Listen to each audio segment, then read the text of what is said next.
Let's talk about the electrical properties of the neuron. First of all, what is resting membrane potential? It is the current that can be measured at the cell membrane. There are only a few types of cells that have the ability to have membrane potential. You're talking about epithelial cells, neurons, muscle fibers. These are the main types of cells. So, they have what you call as excitability. That means these potentials can go up or down, and we will discuss the definitions of those, like depolarization, repolarization, etc. later.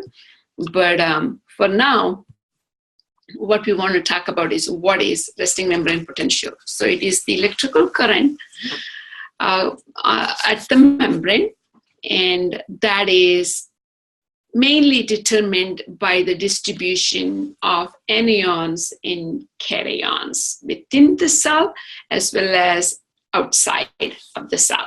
Extracellular, intracellular concentrations of anions and cations is how it's typically determined.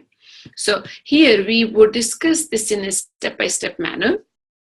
One of them is the concentration gradient of two key cations, sodium ion and potassium ion. Okay? And then the property of the membrane. If the membrane is not permeable, forget about membrane potential. It would be zero. Get it? So, does the membrane allow a particular ion to permeate, move across the membrane? So that is how you would determine the membrane potential. The last thing is the electrogenic nature of sodium-potassium pump. Electrogenic nature of sodium-potassium pump determines what the membrane potential is going to be like. Cardiac muscle cell may have a membrane potential that is -90 compared to a neuron that may have a membrane potential of -70, etc. So the cell, each cell has its own membrane potential based on the nature of the sodium-potassium pump. All right, so here we will talk about the movement of one particular ion. Okay, potassium ion is a very good example to use here. Potassium ion can freely move in or out of the cell. Okay, it has these leak channels. So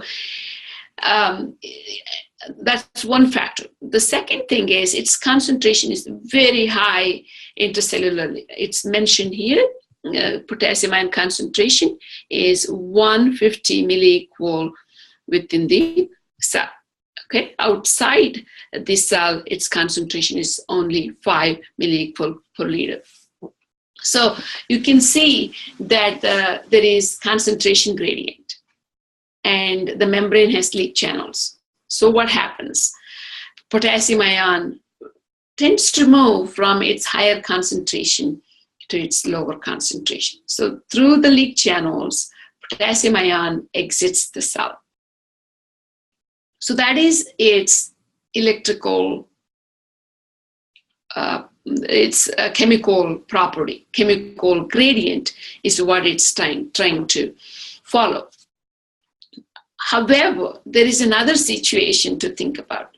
Within the cell, we have lots of proteins, and most of these are negatively charged. So you refer to them as anions. Because of their large size, they are not able to leave the cell. Okay, cell membrane structure typically doesn't allow the passage of proteins that easily.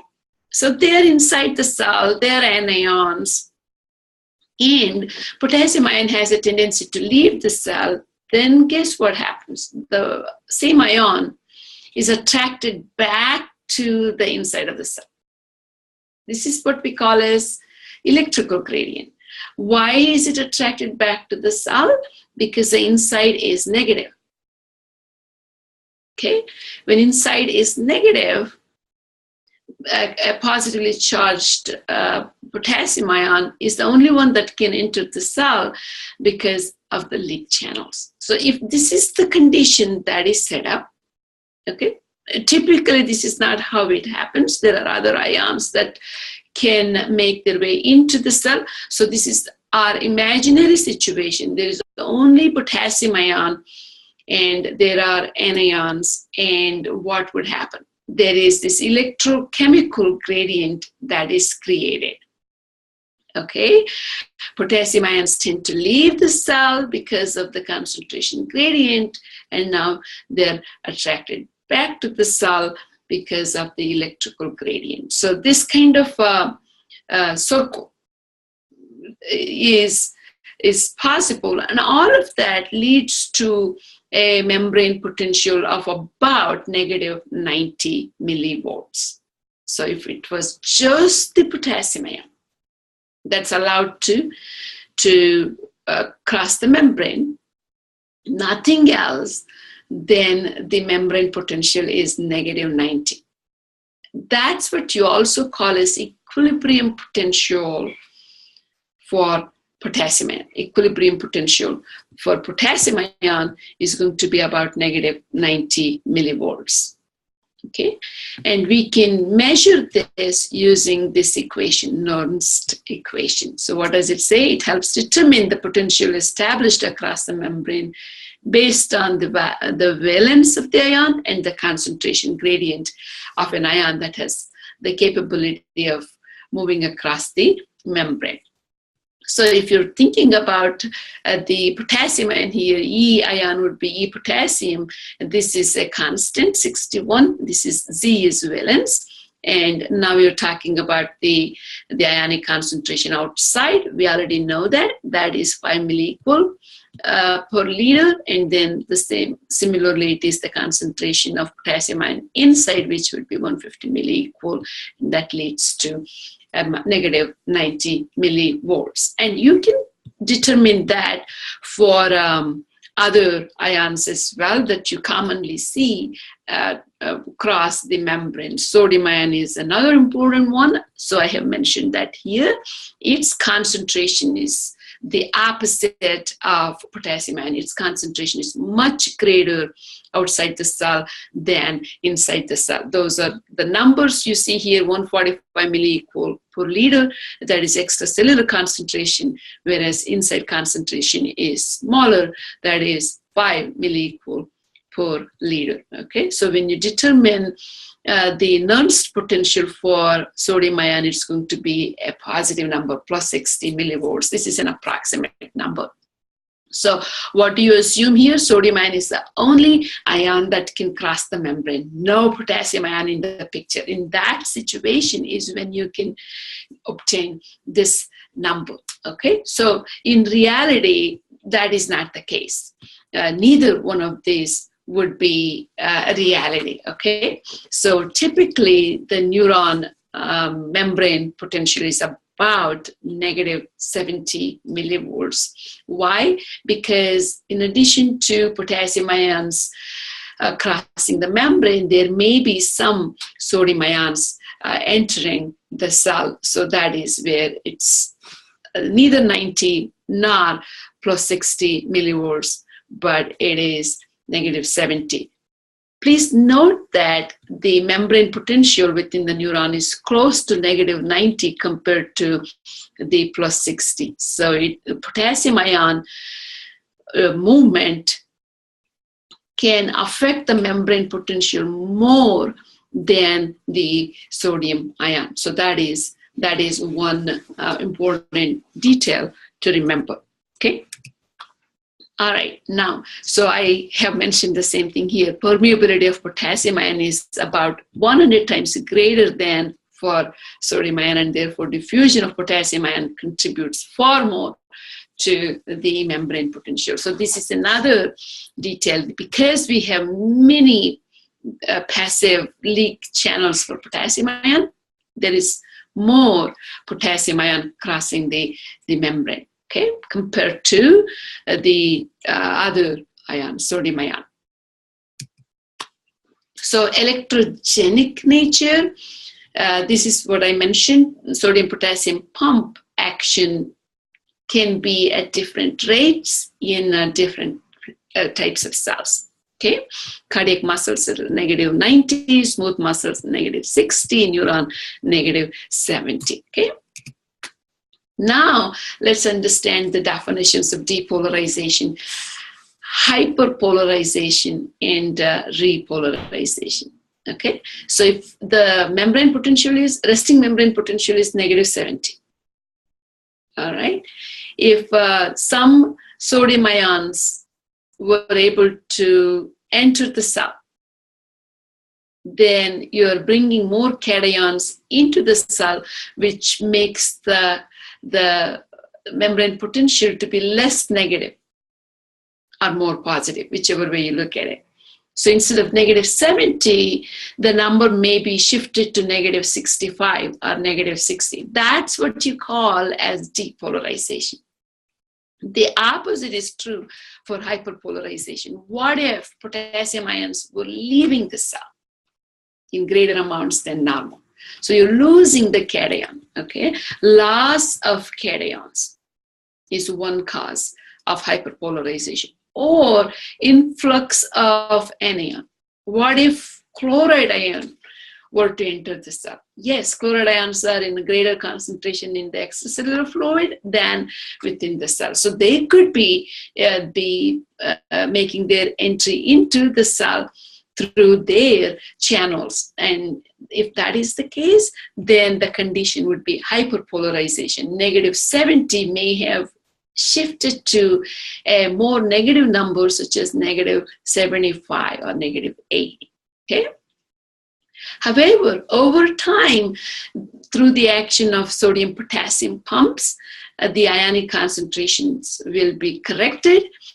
And if it was the sodium ion that was in excess within the cell, that would be pumped out, and therefore the distribution is back to normal, membrane potential is back to normal. Anytime it reverses back to normal, you refer to that as repolarization. So these are basic definitions that we need before we jump into understand the major topic here, that is action potential. Okay, what is an action potential? Now we need to talk about depolarization, repolarization, and one more thing, that is a threshold. Okay, the threshold goes along with another detail, that is voltage gated channels. So we are going to bring in some new details that would help us understand what action potential really means. An action potential is the electrical change that occurs quickly at the membrane level within the neuron or another cell, such as the muscle cell. Okay, action potential can be generated by neurons, muscle cells, and epithelial cells, a few epithelial cells, correct? So now let's talk about the action potential in general. So what you see here is a cycle of depolarization and repolarization. Okay, the change, however, is much bigger than the definition of depolarization, repolarization we talked about. Okay, a small change may not be able to generate an action potential. Okay, a big change, a stimulus that is sufficient to produce a stronger depolarization would lead to an action potential. Okay, so this is where we need to talk about the strength of the stimulus. If the strength of the stimulus is weaker, you may have depolarization, which would then be repolarized. All right, that means no big deal. This kind of change occurs at the membrane all the time, and these responses are referred to as graded potentials. Graded potentials are a combination of depolarization, repolarization, or a combination of hyperpolarization and repolarization. So these are graded potentials. The size of the graded potential can vary depending upon the strength of the stimulus, but that would not be generating an action potential typically. Okay. So depolarization that is strong enough to reach this threshold could lead to the production of an action potential. So if the depolarization is strong enough to reach threshold, okay, then it could become an action potential. So what is this threshold? Each cell has a limit or a threshold, okay? And the depolarization crossing this threshold could become an action potential. How is where we need to talk about voltage-gated channels. Okay, here is one set of voltage-gated channels. These are voltage-gated sodium channels. In here, you're looking at the voltage-gated sodium channel structure. Okay, you have two types of situations, two gates pretty much. One here, this one here, and this one here. Okay, if both are open, then the channel is open. Okay, so here it's open, here it's closed. Why? This part is closed. Okay, and in here what has happened, this part is open, but this part is not. It's plugged in. So the resting membrane potential, that's -70 in a neuron. What does the voltage-gated sodium channel look like? It is closed here. Okay, the activation gate is closed, you see. So now what happens is nothing can move through the membrane. So you are looking at sodium ions that are in large numbers outside, but they cannot get through the gate. Why? It's closed. Okay, what is going on here? In response to a nerve impulse, the gate opens and sodium ion enters the cell. Well, the depolarization is sufficient enough. It has reached the threshold. Threshold is the trigger for the opening of this channel. Okay, so now the voltage-gated channel is activated, meaning this gate is open. What is happening? Sodium ion is able to enter the cell through the voltage-gated channel. Okay, so now you can see some sodium ions here. All right, now a few sodium ions making their way in would cause depolarization to some extent. We talked about -55 as the threshold. So a few sodium ions entering the cell may move the threshold, move the depolarization to -50, which would trigger a new set of voltage-gated sodium channels.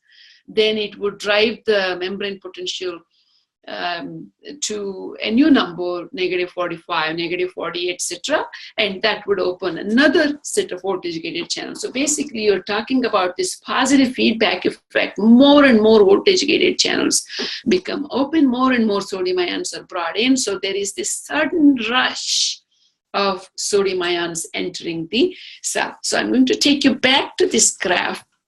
So now what we have to imagine is -70 is the resting membrane potential. Voltage-gated sodium channels were closed, and they were still closed here up to here. But once it hits the threshold, -55, what happens? Few voltage-gated sodium channels are open.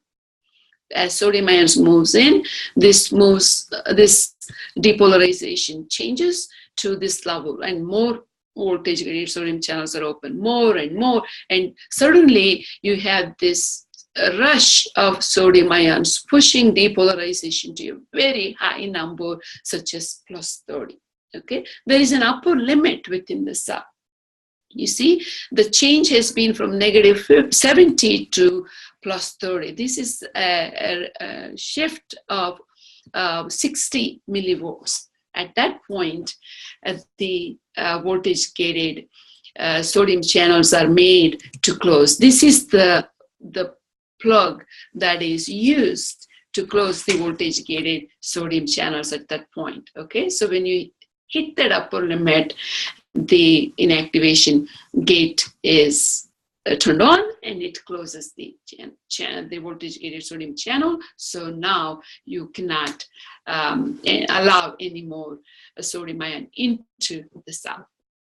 Okay, so that's about voltage-gated sodium channels. We have voltage-gated potassium channels. It has only one gate, just this. Okay, it could either be open or closed, just like the voltage-gated sodium channels. When does this become open? When does it close are the couple of things we need to know. Okay.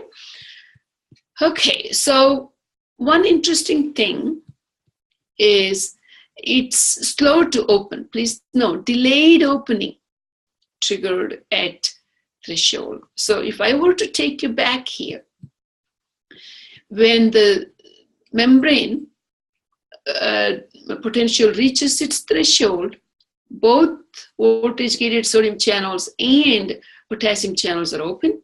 Potassium channels are slow to open. So it's only the sodium entry that's causing depolarization. And at this point, the voltage-gated sodium channels are closed. Guess what? It's at the point that you see the potassium channels be literally open. So now potassium ions begin to leave the cell.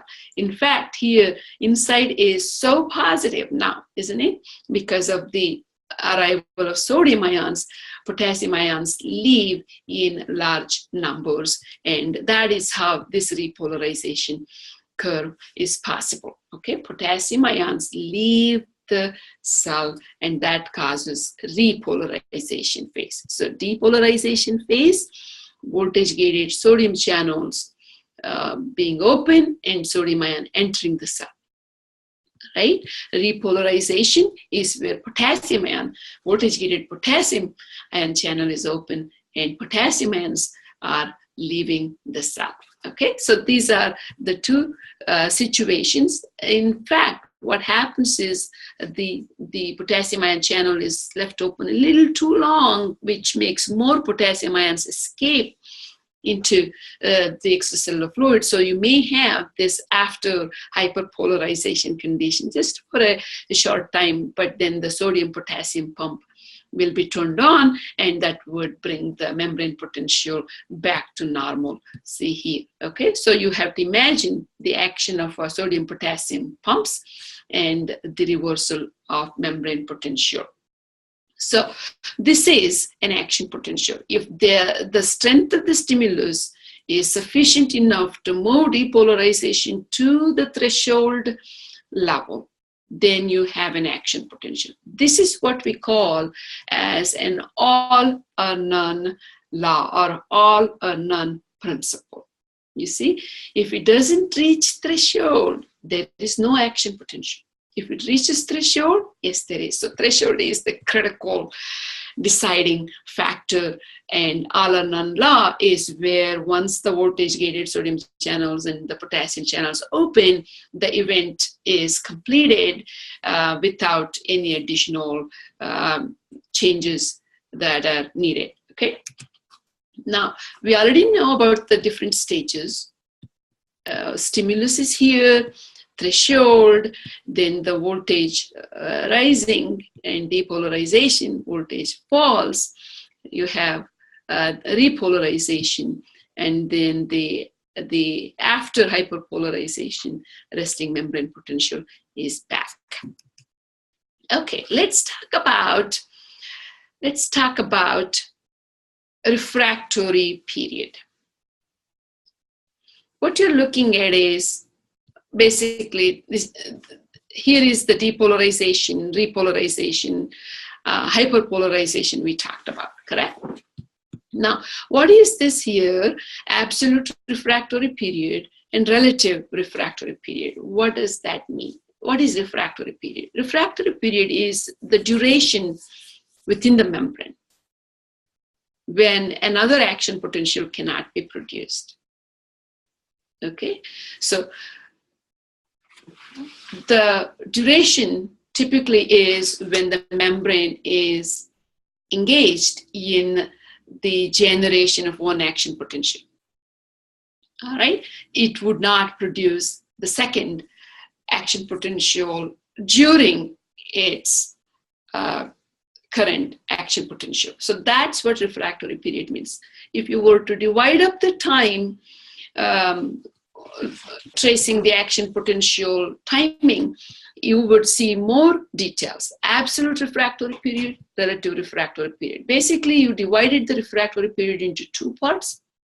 Absolute refractory period is when depolarization is taking place, and then the beginning of the repolarization. So about half a year is where you refer to absolute refractory period. So during this part of the action potential, the membrane absolutely cannot produce or respond to another stimulus, cannot produce an action potential. Whereas relative refractory period is where if the action potential phase is somewhere here, the membrane can now respond to a stimulus. If the stimulus is much stronger, the strength of the stimulus has to be much stronger than the one that it responded to. Only in that condition, it will respond to another stimulus, which means it can produce more action potentials within a given time if there is a stimulus that's making the membrane produce action potential again and again and again.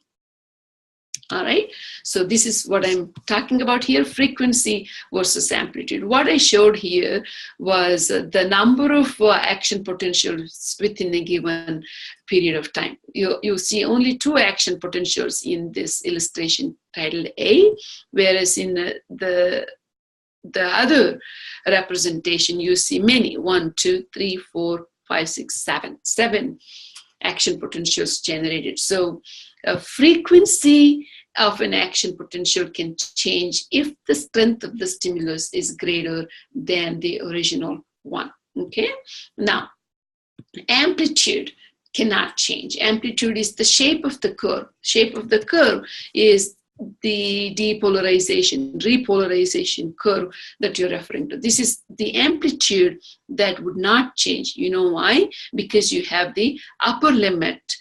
Upper limit determines the shape. So just because you have a stronger stimulus, this curve cannot reach a new height. No, it has to end here because the voltage gated sodium channels are going to close no matter what. You get it?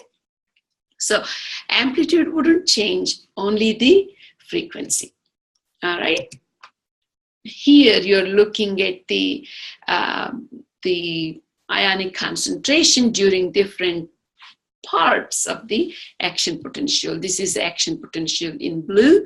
You are looking at the arrival of sodium ion and how it is pumped out in the next phase here, and then the arrival of potassium ion concentration being greater at one point, and then the it's higher during the action potential and then lower later on. Okay, so now we will stop at this and focus on the conduction of the action potential in our next video.